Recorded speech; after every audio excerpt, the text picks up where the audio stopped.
Welcome to the Indie PPC podcast. I am your host, Joey Bidner, and I took a little break for the last couple weeks because, to be honest, I have been neck deep in Black Friday, as I'm sure all of you are as well. It's the busiest time of year, so I had to take a couple weeks off from making the pod. Not that anybody probably noticed, but we are back here to talk about Google Ads, and today I want to talk about my Google Ads tech stack. I want to go over in particular what platforms I use to help my management process. As you know, I am an independent ads manager. I do all my own management. I don't outsource anything, but I do have a number of platforms that I use to help my management process. I use a handful of platforms for very specific things. I even use some platforms for certain clients, other platforms for other clients. I have a bit of a nerdy split on how I pick what platform for what situation. So I want to go over that today, as it can be a bit of a misleading environment where, we're promised the world from every platform, that each platform is the one and only to bring your accounts to the stratosphere. But I find choosing the right platform is about choosing it for the right purpose. And this is why I have a multitude of platforms, some of which I'm not using each to its entirety. I'll have base level subscriptions for a certain tool that I'll use on some accounts and versus others. So I'm going to go through all of that today. And I guess the best place to start in this conversation is when you should adopt a platform, because none of them are free, right? They all have a monthly subscription. And I first started using management platforms and started paying for them after I had a few accounts, right? If you're still in the realm of less than 5 accounts of management, it can be hard to justify that cost, and also hard to really have that platform be worth its weight. Because if you have a small amount of accounts, you're likely in each of those accounts every day. And one of the things that I find management platforms help with is relieving you of the time needed in each account every day. Again, I'm going to get into my workflows of each account and how they help me on having visibility in the account without actually manually digging through everything every day. But in short, again, if you manage a small amount of clients, I personally never found that a management platform will, again, make your account better. It's about relieving time it takes to do some tasks so you can manage more accounts. That's kind of my mindset on approaching platforms, is how can I alleviate myself from some of the heavy lifting. So after I broke like the 10 account threshold, once I started managing more than 10, I manage right now about 25 accounts, ranging from some accounts as small as $2,000 a month, but I manage a good number of clients over $200,000 a month, some of which spend up to $1 million a month in some cases. And because I have this split, I've got some accounts that really require more attention than others, some accounts that require me to be in that account every day, and other accounts that require less daily attention. So again, that's why I have some platforms to help me look into these accounts with the same level of granularity. So I still know what's going on in each of them at all times, but I'm not necessarily digging through the weeds of each of them at the same frequency. And I guess before I actually jump into the weeds of what platforms I use, I do want to mention that none of this is sponsored. None of these platforms are giving me even discounts to mention them. I am fully paying for all of my subscriptions, and I'm even going to refrain from leaving referral codes, because all these platforms give you a referral code to make a little bit of a kickback if someone tries their platform through your reference. I'm not even going to do that, because I don't want this to seem like there's any benefit to me in mentioning these platforms. So no referral codes, no sponsorships. This is a full, honest take on what I'm using right now. So the platform that I use the most daily, I'd say, is Optimizer. Now, I say this with a bit of a disclaimer. I do not use the full Optimizer suite. okay? When you sign up for the full Optimizer suite, their full subscription, which I started with, it's very expensive, very expensive. They charge based off of your monthly spend per account, which got crazy at one point.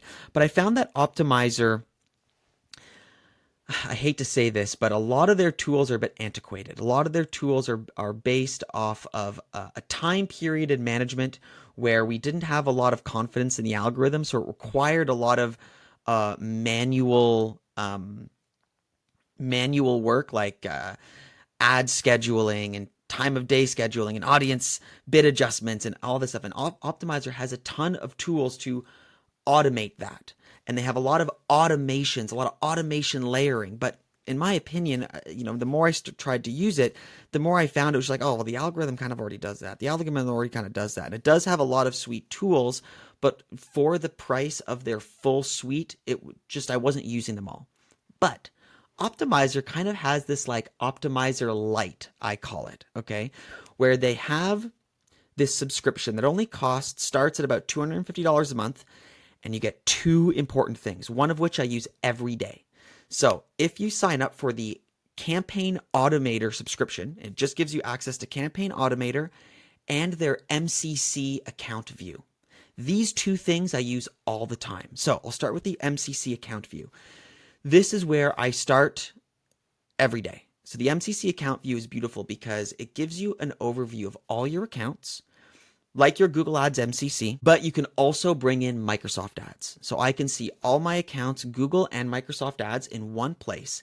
And the best part is I can set observation targets for each KPI that matters. Not just KPI, but each metric that matters. So for example, one of the things that you always need to monitor to prevent issues down the line is spend, right? And what's cool about this MCC view is that it's got a budget pacing alert. So you set your monthly spend, and when you look at the budget or when you look at the amount spent, let's say you're midway through the month, whatever it is, it tells you if you're pacing hot or cool, right? It'll actually change the color from green to red, and it'll tell you how much you've spent to date as a percentage of your pacing, what your daily spend should be, how much you're missing it by, and it gives you like a line chart on, oh, if you keep spending at the rate you are right now, this is the number you're going to hit.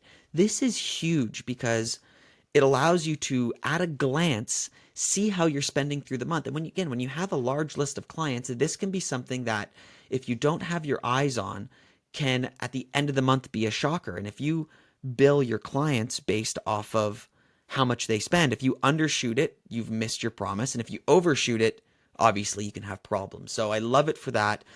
Also, though, for clicks, conversions, cost per conversion, ROAS, you can observe the 7-day trend fluctuation and how those KPIs are trending over time. Again, at a glance. And it'll give you this same kind of, you hover over the metric, it gives you a chart to see how you're trending.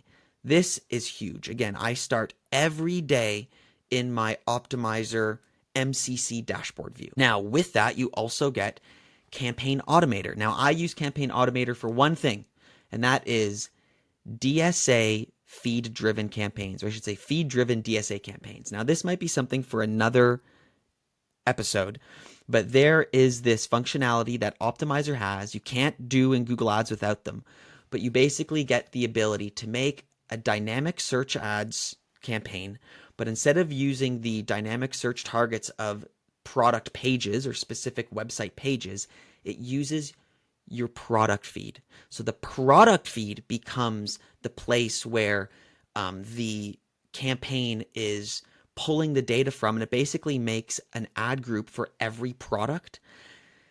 It's a game changer for e-commerce. I have it for almost all of my big accounts for really low funnel granular search ads. And those search ads are so difficult to really nail without this because as I've spoken about before, we don't want over-bloated search campaigns trying to be like shopping. But this is the hack.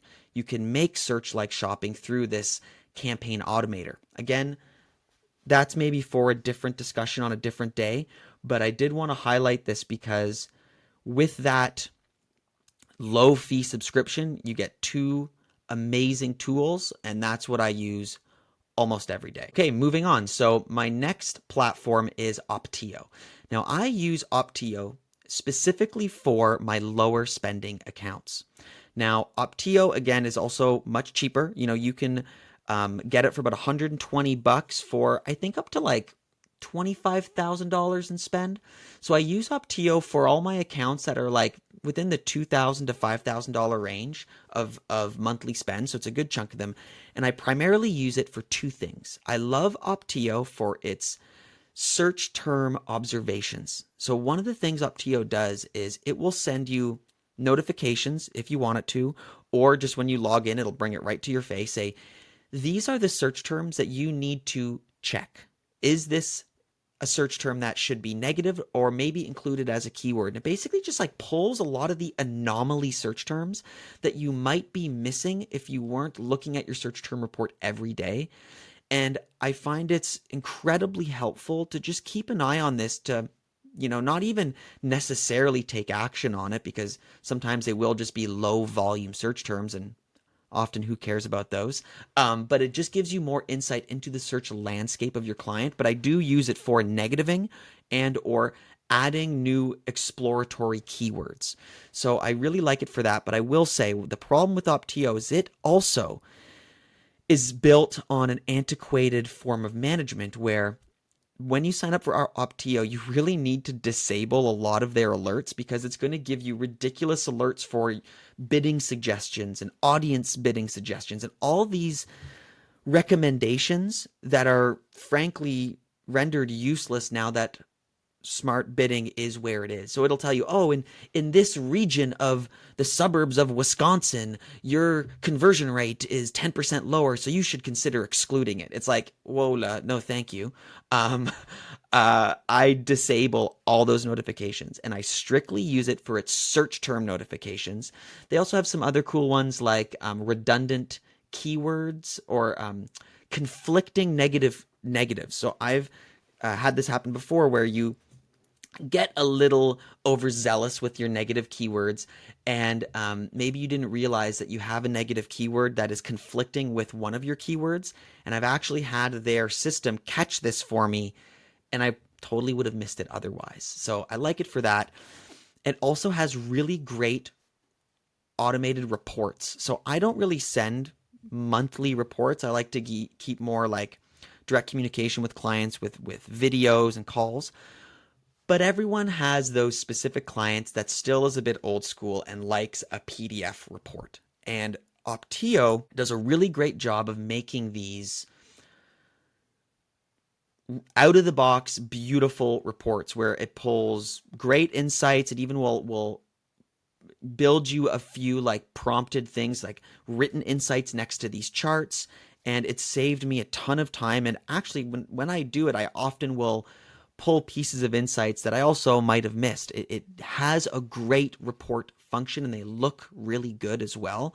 So I do like it for reports. They do also have a great Ngram tool. I know Ngrams are free with scripts, but a lot of script Ngram tools are hard to read. So their Ngram tool is really good. For anybody not familiar with what an Ngram tool is, an Ngram analysis is when you take all your search term data and you analyze it at the individual word level. So you want to see, of all your search terms, what specific words were high performing, right? I'll give you an example. I've used this example before, but it's the perfect one. I had a client that sells patio umbrellas, right? And long tail search terms. Through an Ngram analysis, I found that search terms that had the word wind or wind resistance in them were very high converting, but not occurring as often as they could have been. And I only found this through that Ngram analysis. We then made a change to our product feed to include wind resistant in the titles. We started showing up for more wind resistant patio umbrella searches, higher conversion rates, better success. So I like Ngram analysis to show you those little pockets of opportunity, and Optio has a great Ngram analysis tool. Up next, I want to talk about one of the most important platform selections to make when managing accounts, especially larger ones, and that's platforms that help with holistic data observation. Now, when I say holistic data observation, I mean getting out of just looking at Google Ads and looking at the entire business's performance and data. So having a platform that pulls in the Shopify sales data, that pulls in Google Ads data, that pulls in Facebook data, and puts it all in one place so we can start observing how the entire business lifts and drops as you push or pull certain platforms. We all know that users do not stay in silos. If somebody finds your product through a Facebook ad, they likely are not going to convert through that Facebook ad. They're going to convert down the road once they click on a Google ad or maybe come back organically. So we can't stay in silos, and we need to observe our data holistically. Now, I have tried a number of different platforms. The first one that I usually recommend, if the budget is there, is Northbeam, though Northbeam is very expensive, like $3,000 a month per client, and it's got a lot of tools that are more impactful than just this holistic data observation, but often the price is what gets in the way, right? It's very expensive. It's got a lot of extra tools for mixed media modeling, all this stuff. And for the most part, a lot of the times I've started with it with clients, but then we've gravitated away from it. You might have heard of competitors like Triple Whale. I've never used Triple Whale simply because they have an attribution system that includes view-based modeling. Anyways, I won't get into that now. But what I'm using right now is a bit of a workaround to Northbeam, where it's much cheaper and more or less does the same thing with the goal of holistic data observation. That is AdBeacon. So AdBeacon is interesting because, one, it offers a little agency price model where you can get up to 5 clients for $700 a month, no matter the spend. So I'm using AdBeacon for my 5 largest clients. And what's great is that I can pull in all their data from any source, so from Shopify, Klaviyo, Facebook, Google Ads, and I can build these beautiful custom dashboards so I can observe this holistic movement of their success as we push and pull different platforms. Now, one thing I don't use it for is their platform attribution.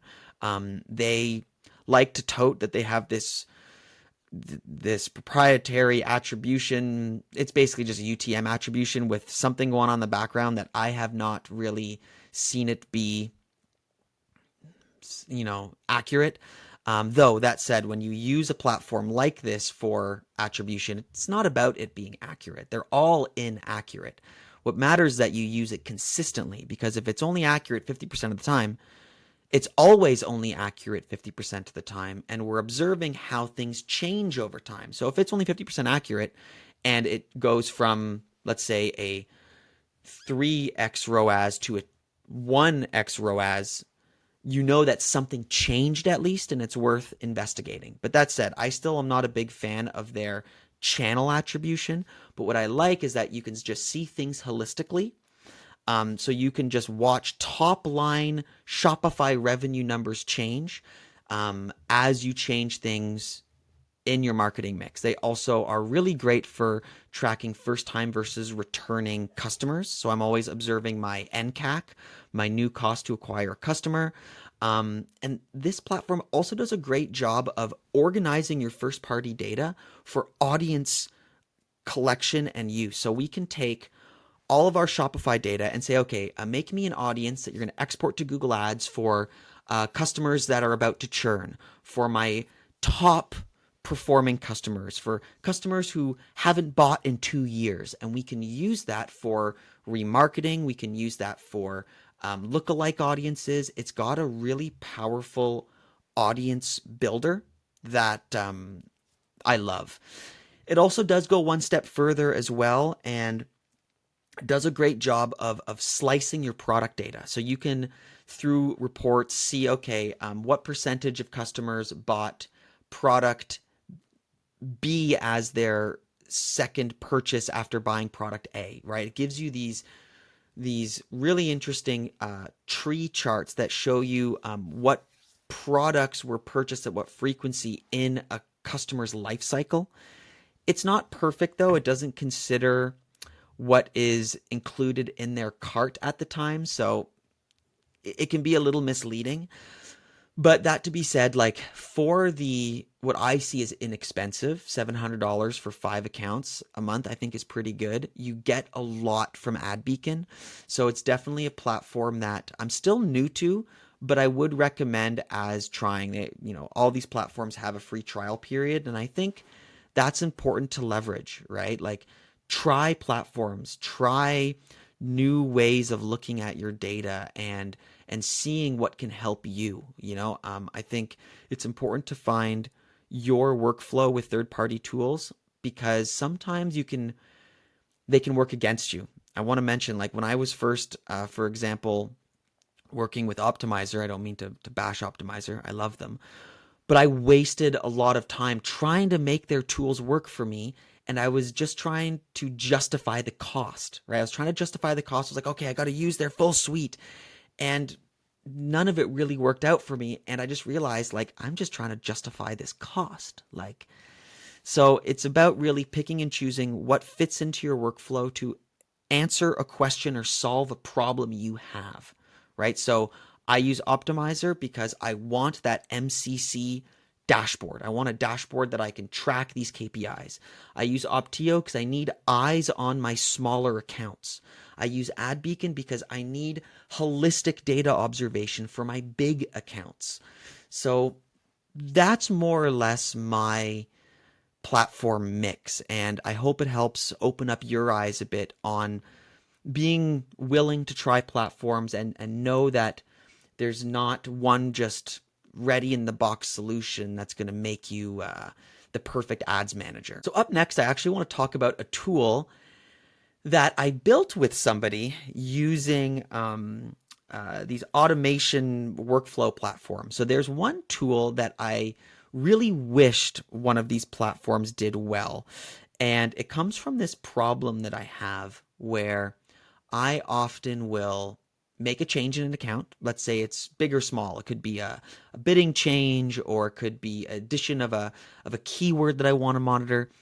But when you manage a lot of accounts, full transparency here, to be honest, sometimes I will forget I made that change. And I'll do everything in my power to try to remember to check the results of that change in a couple weeks. I'll go to my Google Ads, I'll go to my my calendar, I'll make a reminder, or I'll do, the note annotation in the campaign timeline.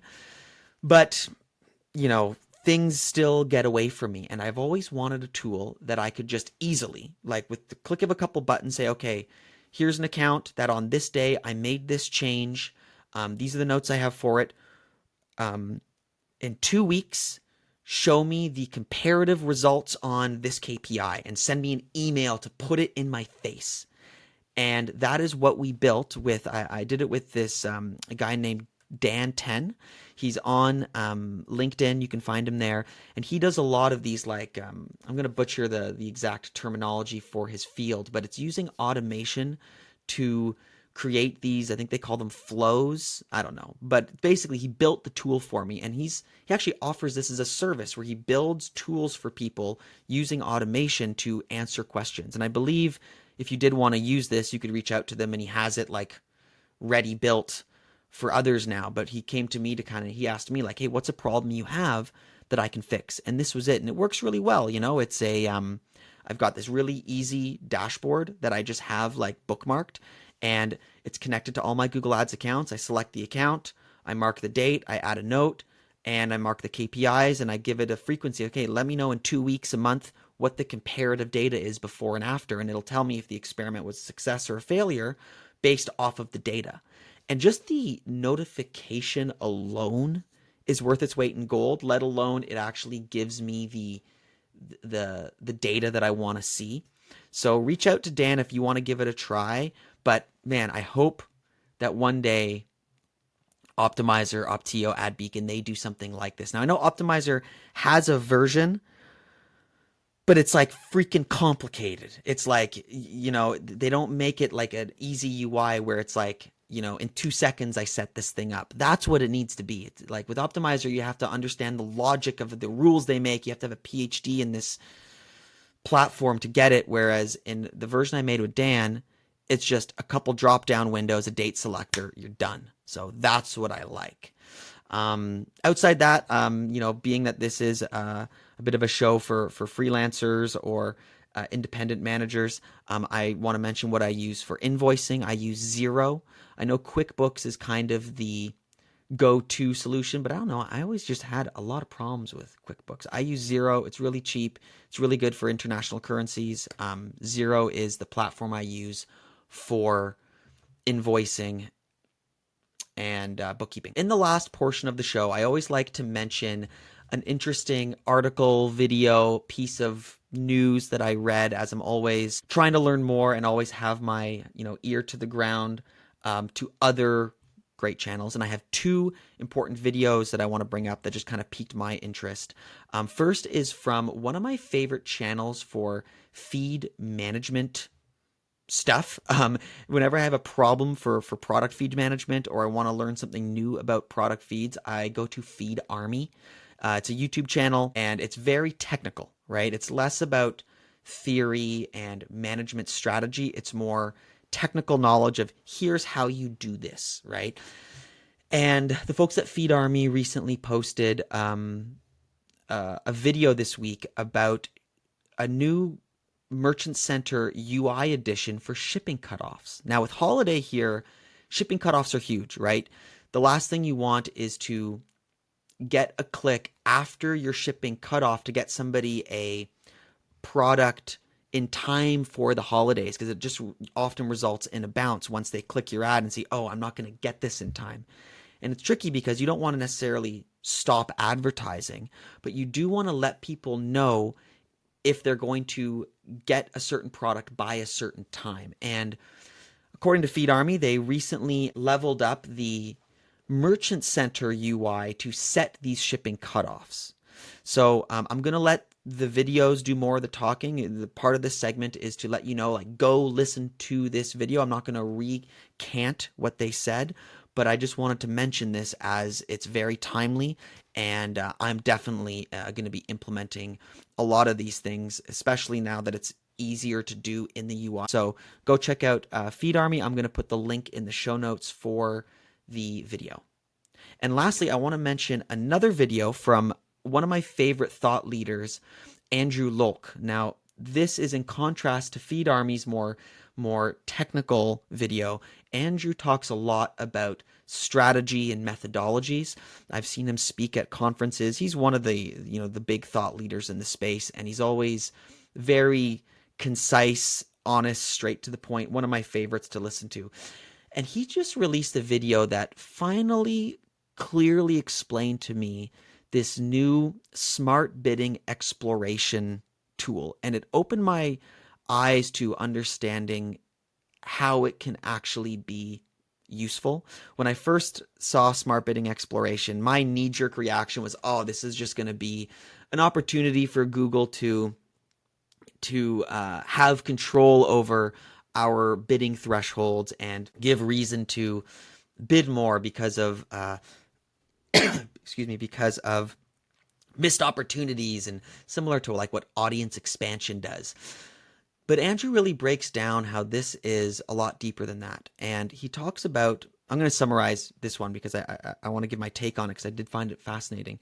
Andrew talks about how bidding exploration does the same thing as reducing our target ROAS when we want the algorithm to learn, when we want the algorithm to be a bit more exploratory. So previously, or up until this point, if you've listened to me for a while, I'm always for not setting super high target ROAS goals. I like to have my TROAS goals low in order for the algorithm to be able to test and experiment. Now, the way that Andrew breaks this down is smart bidding exploration gives you the ability for a certain period of time to give the algorithm that leeway without necessarily dropping your TROAS goal. And he breaks it down with great use cases. He breaks it down with things to be aware of, when to use it, when not to. And I just thought it was interesting to think about it in that context of, yeah, like there's often times of the year where I intentionally lower my target ROAS or increase my CPA in order to let the algorithm reach out a bit further. But now Google's just built a tool for that.